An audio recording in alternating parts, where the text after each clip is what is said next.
Iván Vasilevich nació en agosto de 1530 en Moscú. Era el príncipe y heredero al trono de Moscovia, pero su padre murió cuando apenas tenía 3 años. Desde entonces vivió en un entorno de conspiraciones, traiciones, tragedias y luchas por el poder.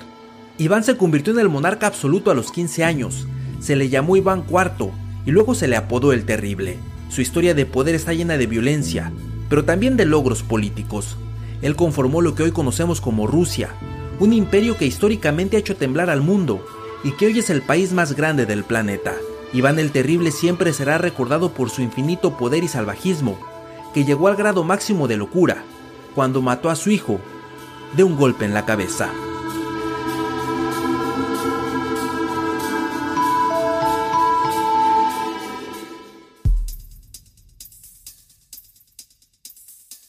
La cotidiana aventura de ser humano es extraordinaria.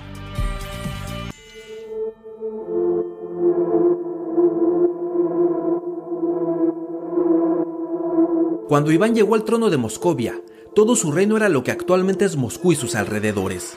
Al final de sus días, hizo de ese reino un imperio que atravesaba 2 continentes. Sometió a diferentes tribus, clanes y etnias bajo un solo gobierno. También reformó el ejército, lo hizo más grande y poderoso. Creó una iglesia nacional bajo el cristianismo ortodoxo y sostuvo alianzas con otras potencias europeas. Iván IV fue un gran político, visionario y líder. Pero detrás de sus logros había un hombre cruel y despiadado. Mataba y torturaba a sus opositores, a sus detractores y críticos. Fue un déspota sin límites.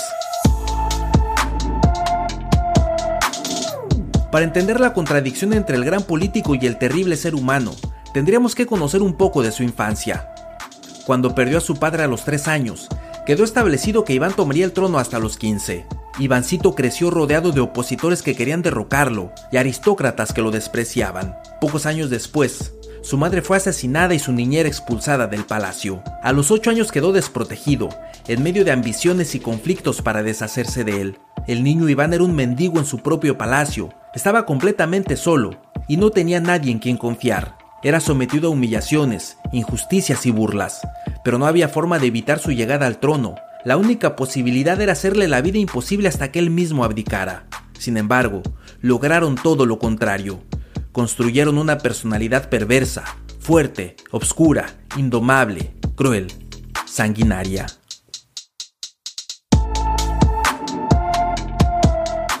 Iván se formó a partir de las humillaciones y los miedos de su niñez.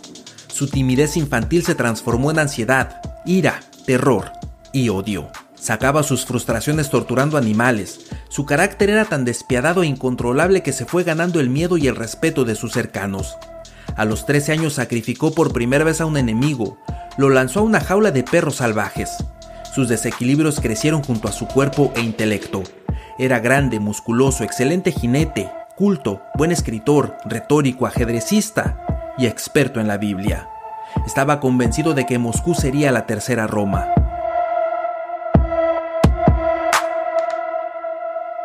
Por increíble que parezca, este hombre de crueldad infinita era un cristiano ortodoxo devoto, aunque igual mataba a clérigos sospechosos de deslealtad. Fue embestido en la Catedral de la Asunción y coronado 2 veces, primero como gran príncipe y luego como zar. La palabra zar se deriva del título romano de César, que significa rey que no rinde tributo a ningún hombre. Iván fue el primer zar de Rusia. Días después de la coronación, se casó con Anastasia Romanov, la primera y más querida de sus 8 esposas. Su gobierno fue totalitario.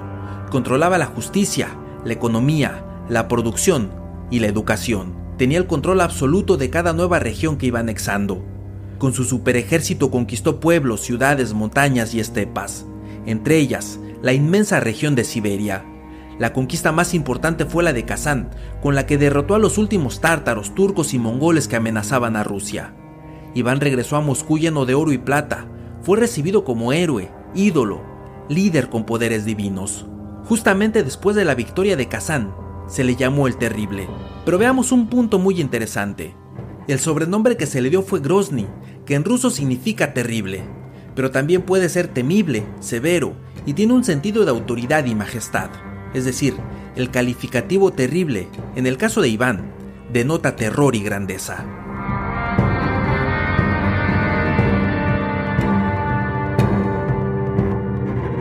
Hay un episodio histórico que ilustra muy bien esta idea de terrible como algo de terror, pero al mismo tiempo como una autoridad magnánima.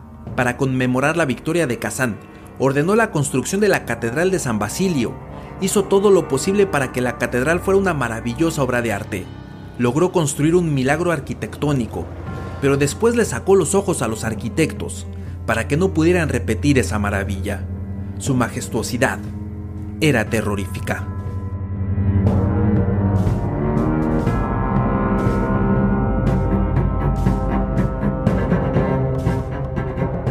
Fue comparado con Alejandro Magno, un hombre glorificado de este a oeste, de océano a océano, en Oriente y Occidente.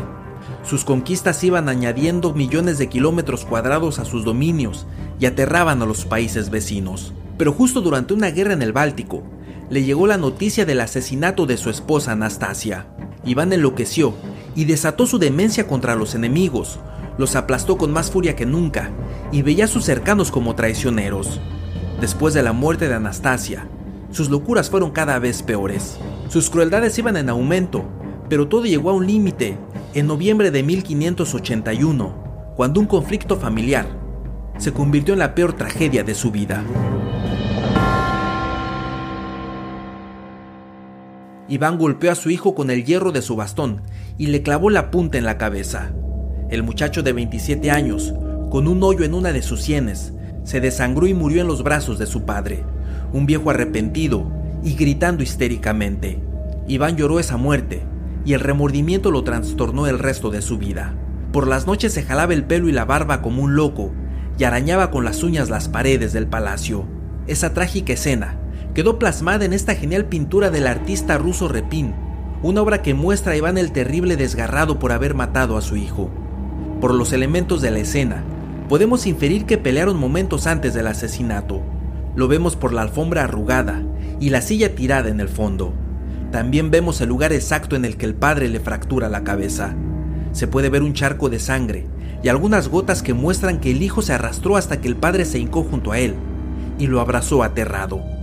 Con una de sus manos trata desesperadamente de detener el flujo de sangre. Sus ojos están desorbitados, incrédulos de lo que acaba de hacer. Su mirada intensa nos deja entrar hasta lo más hondo de la psicología, la demencia destructiva del terrible Iván. Quizá el momento más significativo de la obra es como el hijo moribundo pone su mano en el hombro de su padre. Con ese pequeño toque, su rostro tranquilo y aceptando su destino, parece que el joven, en sus últimos segundos de vida, perdonó a su padre. La obra de Repin fue terminada en 1885. Al principio fue prohibida por violenta, pero era una obra tan extraordinaria que la exhibieron a pesar del impacto que creaba en los espectadores. El cuadro ha sido atacado 2 veces, la primera en 1913, cuando fue apuñalada en la parte de los rostros. Después de enterarse del incidente, el encargado de la galería se sintió tan culpable de no poder protegerla, que se suicidó lanzándose a las vías del tren. En esa ocasión la obra fue restaurada por el mismo Repin. La segunda vez que fue atacada, en realidad fue hace muy poco. Fue apenas en el 2018, cuando un hombre aplastó la pintura con un tubo metálico. Las principales razones por las que han atacado la obra es porque, según sus detractores, la pintura retrata de forma injusta y extremadamente violenta a la figura de Iván IV. Y es que, en realidad, no hay ninguna prueba histórica de que haya asesinado a su hijo, y en todo caso, si lo hizo, fue un accidente. La teoría más aceptada es que el joven murió envenenado, así como el padre, la esposa, las hermanas y los otros hijos de Iván el Terrible. Prácticamente toda su familia murió envenenada. Años después de su muerte, reescribieron su historia y lo plasmaron como el hombre cruel, desalmado y violento que conocemos hoy. Aunque no se puede defender su violencia y absolutismo, sí tenemos que considerar que parte de su biografía es pura leyenda y propaganda. En 1584 Iván el Terrible ya estaba muy viejo y enfermo. Una tarde, mientras se disponía a jugar una partida de ajedrez, él mismo colocó las piezas, y antes de hacer el primer movimiento sus dedos empezaron a temblar. Su vista se nubló y cayó muerto junto al tablero. Se dice que murió de alguna de sus múltiples enfermedades, pero lo más seguro es que también fue envenenado. Fue sepultado en la Catedral de San Miguel Arcángel, junto al resto de su familia. Su cuerpo quedó junto al de su hijo, al que supuestamente asesinó. La leyenda dice que entre las paredes todavía suenan los gritos desesperados de aquella noche en la que su hijo murió en sus brazos.